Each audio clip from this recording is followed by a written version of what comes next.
Welcome to Tamil பட்டாளம். இன்னைக்கு நம்ம குரூப் 2 மெயின்ஸ் எழுதுறாங்க இல்லையா, அவங்களுக்கு ஒரு ரிவிஷனாக அது இருக்கும்.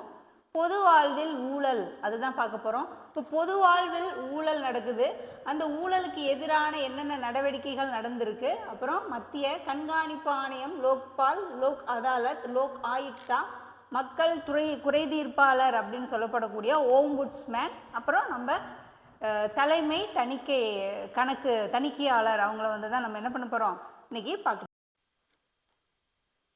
ஊழல் ஒருத்தர் வந்து தனிப்பட்ட லாபத்துக்காக அவங்களுடைய அதிகாரத்தை தவறாக பயன்படுத்துகிறாங்க அப்படின்னா அதுதான் என்னது ஊழல் அப்படின்னு சொல்லிட்டு டிரான்ஸ்பரன்சி இன்டர்நேஷ்னல் வந்து குறிப்பிட்டிருக்காங்க.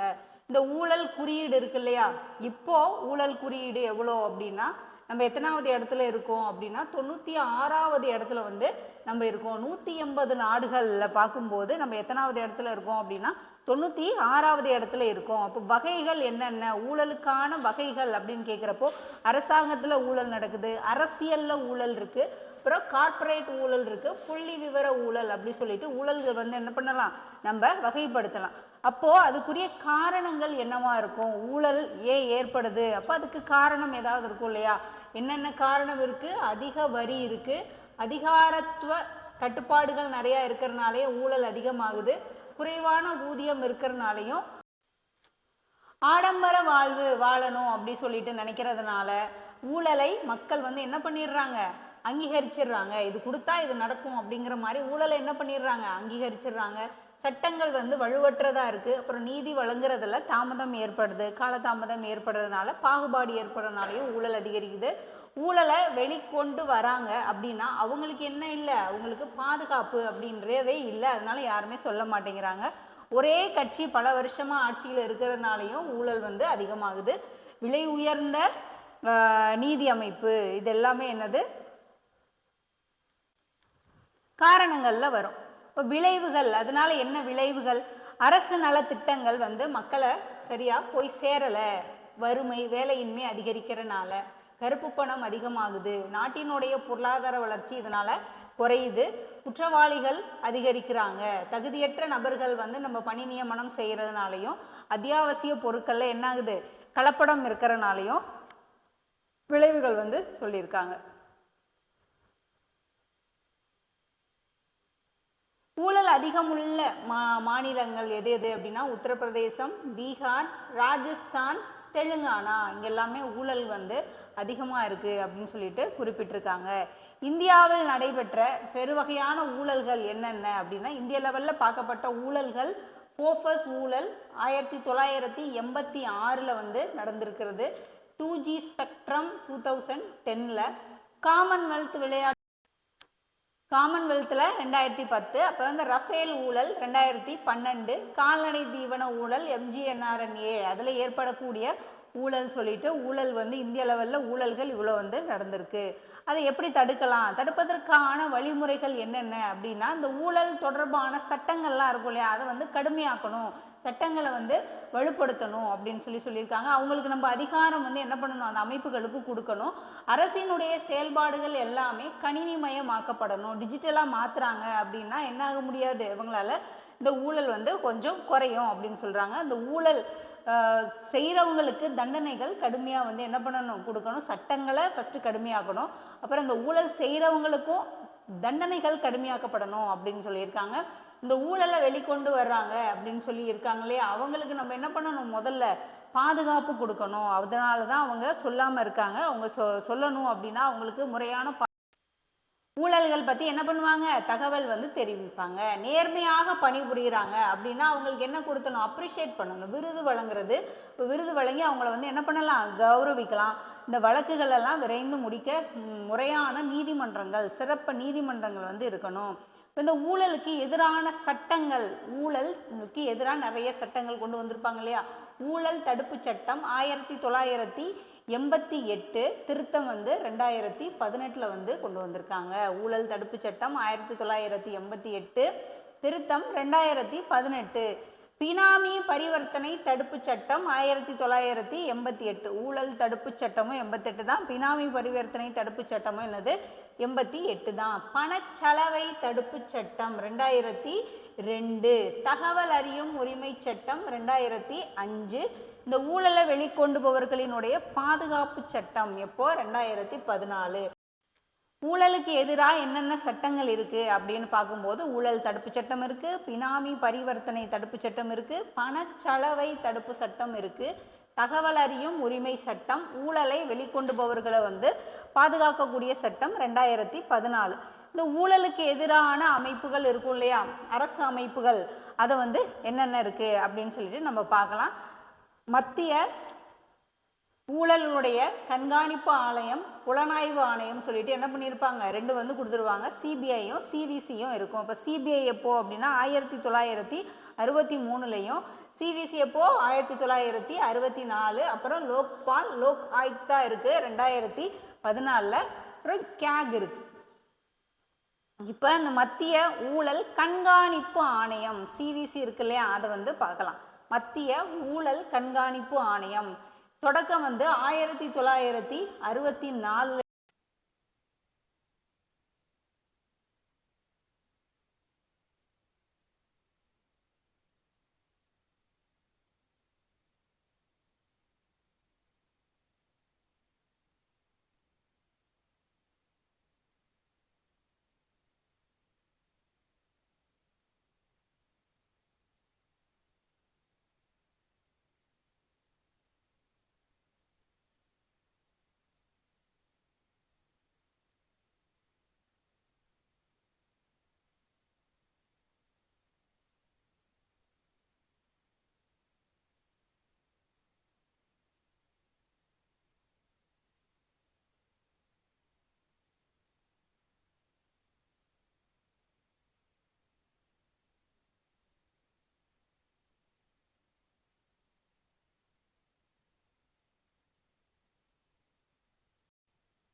இந்த மத்திய புலனாய்வு துறை அதில் யார் இருக்கிறாங்க, பிரவீன் சூட் இருக்காங்க. அதில் தேர்வு குழுவில் பிரதமர் இருக்காங்க, எதிர்கட்சி தலைவர் இருக்காங்க, உச்ச நீதிமன்ற தலைமை நீதிபதி இருக்காங்க. இது 7 பிரிவாக என்ன ஆகுது, இந்த சிபிஐ 7 பிரிவாக செயல்படுது. ஒன்று ஊழல் தடுப்பு பிரிவு, பொருளாதார குற்றங்கள் பிரிவு, சிறப்பு குற்றப்பிரிவு, நிர்வாக பிரிவு, கொள்கை மற்றும் ஒருங்கிணைப்பு, அப்புறம் வழக்கு விசாரணை இயக்குநரகம், மத்திய தடய அறிவியல் ஆய்வகம் அப்படின்னு சொல்லிட்டு 7 பிரிவுகளாக செயல்படுது.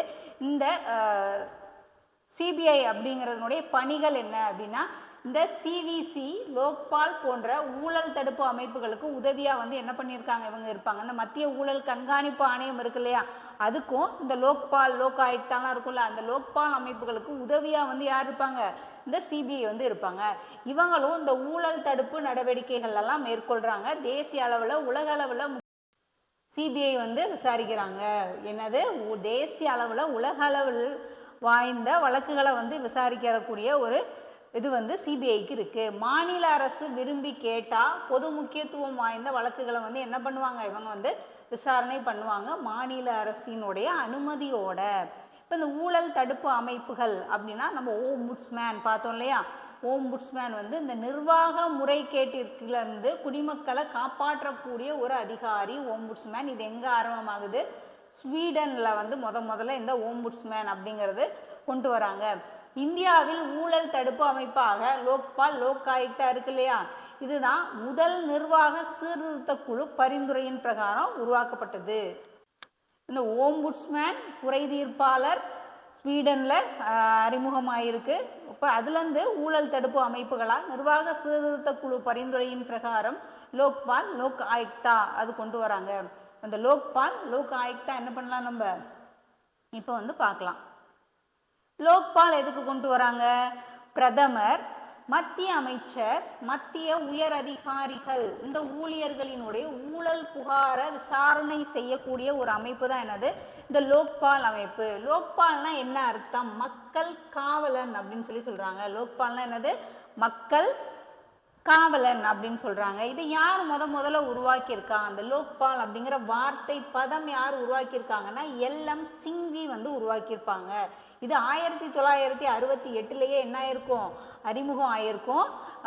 லோக்சபா அப்படிங்கிறது நிறைவேற்றப்பட்டிருக்கும். ஆனால் ராஜ்யசபாவில் வந்து என்ன ஆகாது? இது நிறைவேறாம வந்திருக்கும். 71, 77, 85, 89, 1996, 1998, 2001, 2011 வரைக்கும் நிறைய வந்து ஆரம்பிச்சிருப்பாங்க. ஆனால் என்ன ஆகாது?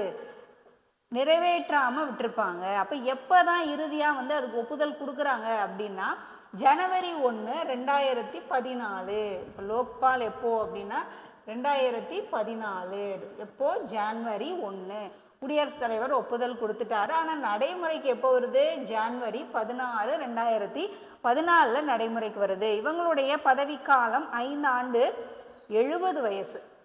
5 ஆண்டு 70 வயசு லோக்பால். இதனுடைய தலைவர் இப்போ யார் இருக்காங்கன்னா அஜய் மாணிக்கராவ் கான்வில்கர் அப்படிங்கிறவங்க இருக்காங்க.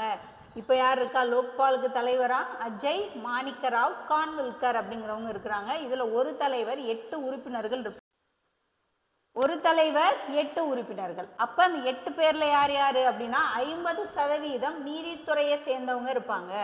50% SC ST பெண்கள் சிறுபான்மையினர் வந்து இருக்கிறாங்க. தலைவர் ஓய்வு பெற்ற உச்ச நீதிமன்ற தலைமை நீதிபதி. தலைவரை யார் இருக்கிறாங்க? ஓய்வு பெற்ற உச்ச நீதிமன்ற தலைமை நீதிபதி இருக்காங்க. அப்ப இவங்க என்ன பணிகள் பண்ணுவாங்க? மத்திய புலனாய்வு குழு அமைப்புகளை மேற்பார்வையிட்டு அதை என்ன பண்றாங்க? நெறிப்படுத்துறாங்க. ஊழல் வழியில் சேர்த்த சொத்துக்கள் எல்லாம் பறிமுதல் செய்யக்கூடிய அதிகாரம் இந்த லோக்பாலுக்கு இருக்கு. இவங்களுக்கும் உரிமையியல் நீதிமன்றத்திற்குரிய அதிகாரம் வந்து இருக்கு. ஆண்டுக்கு 10 லட்சத்துக்கு மேல அயல்நாட்டில் நன்கொடை பெறும் அமைப்புகளையும் விசாரணை செய்யக்கூடிய வரம்புக்குள்ள வந்து இது வரும் அப்படின்னு சொல்லிட்டு என்ன பண்ணியிருக்காங்க? லோக்பால் குறிப்பிட்டிருக்காங்க. லோக் ஆயுக்தா மாநில அரசு ஊழியர்களுக்கு எதிரான ஊழல் குற்றச்சாட்டு மாநில அரசுல வந்து விசாரணை செய்யக்கூடிய ஒரு அமைப்பு தான் என்னது? லோக் ஆயுக்தா. இந்த லோக் ஆயுக்தா வந்து எப்போ கொண்டு வராங்க? இது எப்போ நடைமுறை? ஜனவரி 16, 2014. இப்போ லோக்பால் லோக் ஆயுக்தா ரெண்டுமே என்னது? 2014. இந்த லோக் ஆயுக்தா சட்டம் நிறைவேற்றிய மாநிலம் ஒடிசா 1970. ஆனால் ஃபர்ஸ்ட் லோக் ஆயுக்தா அமைப்பா 1971 உள்ள மகாராஷ்டிரா தான் என்ன ஆகுது பார்க்கப்படுது. தமிழ்நாட்டில் லோக் ஆயுக்தா 2018. இப்போ தலைவர் யாரு அப்படின்னா ஒரு தலைவர் 4 உறுப்பினர்கள் இருப்பாங்க.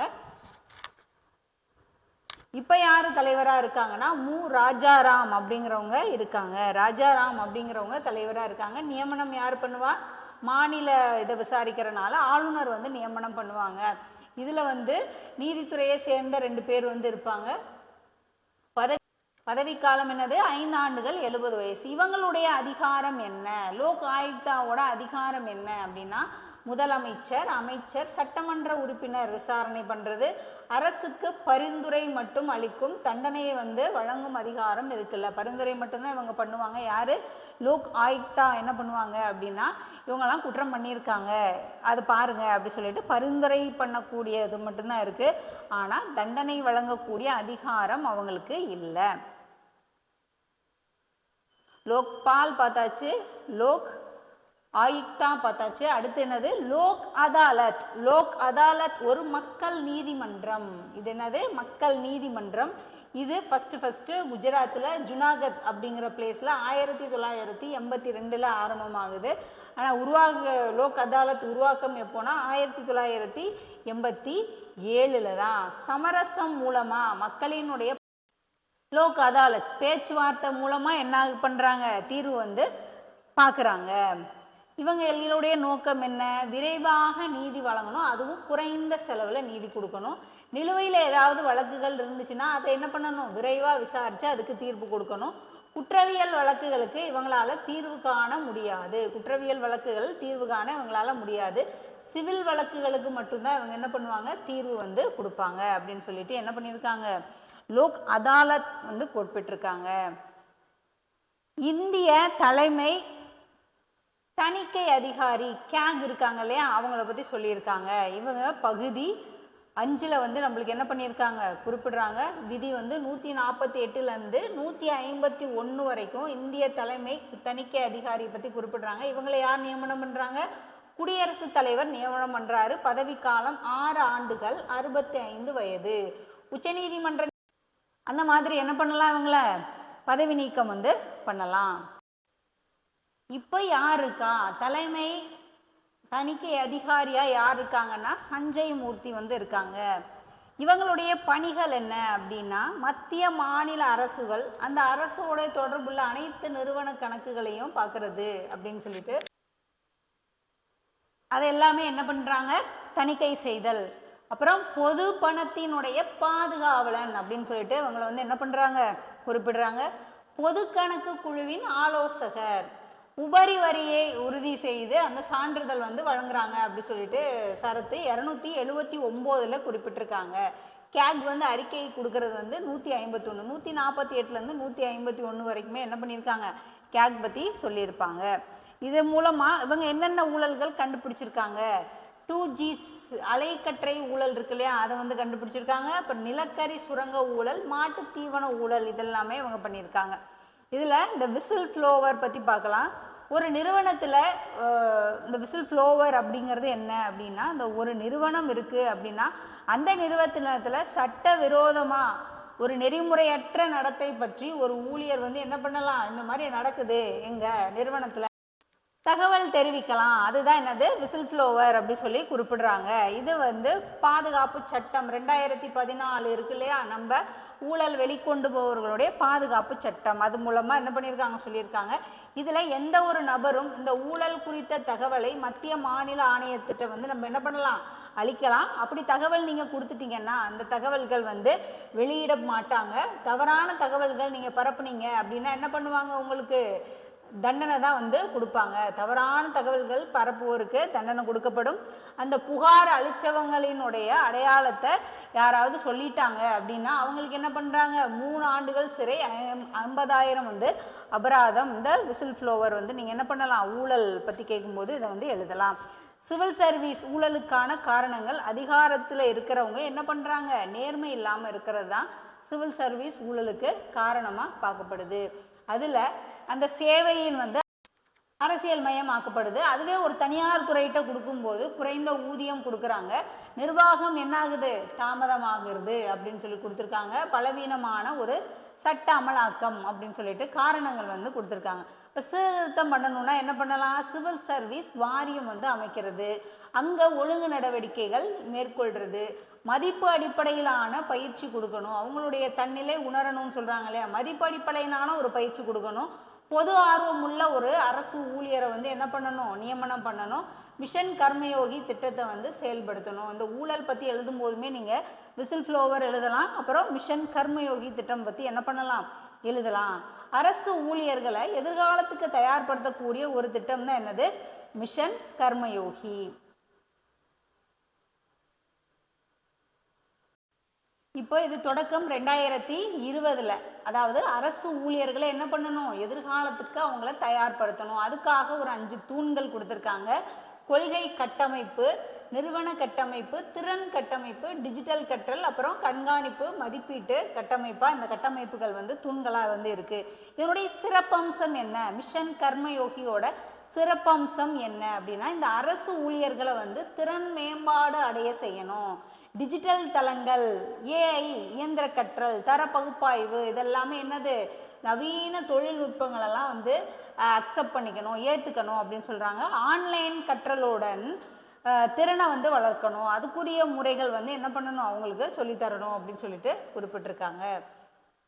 ஊழலுக்கு எதிரான ஐக்கிய நாடுகளின் மாநாடு, இந்த ஊழலுக்கு எதிராக இருக்கக்கூடிய மாநாடு இப்போ 2003 அக்டோபர் 31 என்ன பண்றாங்க? ஊழலுக்கு எதிரான மாநாடு வந்து என்ன பண்ணியிருக்காங்க, நடத்தியிருக்காங்க. 2005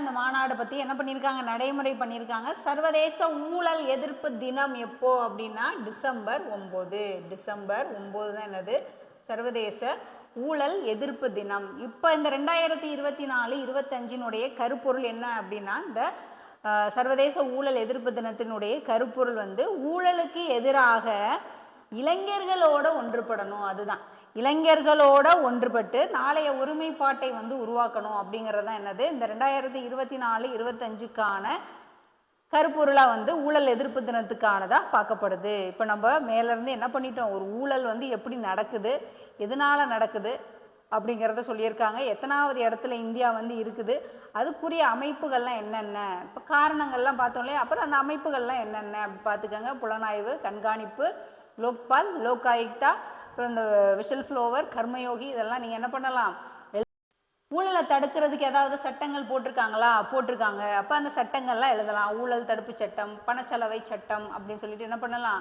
அதை ஃபுல்லாகவே நீங்கள் எழுதலாம். தகவல் அறியும் உரிமை சட்டம், இப்போ ஊழலை வெளிக்கொண்டு போவதற்கான ஒரு பாதுகாப்பு சட்டம், அதுவும் எழுதலாம். யார் பரிந்துரை பண்ணாங்க அப்படிங்கிறத வந்து மென்ஷன் பண்ணுங்க. சந்தானம் குழு பரிந்துரை. அப்புறம் இப்போ இருக்கிற தலைவர் யார், இப்போ யார் இருக்காங்க அப்படிங்கிறத என்ன பண்ணுங்க, எழுதுங்க. இதனால இந்தியாவில் நடந்த ஊழல்கள் என்னென்ன இருக்கு அப்படிங்கிறப்ப என்ன பண்ணலாம், இந்த இந்தியாவில் நடைபெற்ற ஊழல்கள் அப்படி சொல்லிட்டு இந்த 4FS ஊழல், 2G ஸ்பெக்ட்ரம், இதெல்லாம் வந்து என்ன பண்ணலாம், நீங்கள் எழுதலாம். அழகாக வந்து விஷயங்கள் எழுதும்போது தெளிவாக வந்து அவங்களுக்கு என்ன கேள்விகள் கேட்டிருக்காங்களோ அதுக்கேற்ற மாதிரி பதில் வந்து கொடுங்க. நெக்ஸ்ட் அடுத்தடுத்து வந்து என்ன பண்ணலாம், இதே மாதிரி வீடியோஸ் வந்து நம்ம பார்க்கலாம். மெயின்ஸ் எழுத போகிற வரைக்குமே உங்களுக்கு ரொம்ப யூஸ்ஃபுல்லாக இருக்கும். தேங்க்யூ.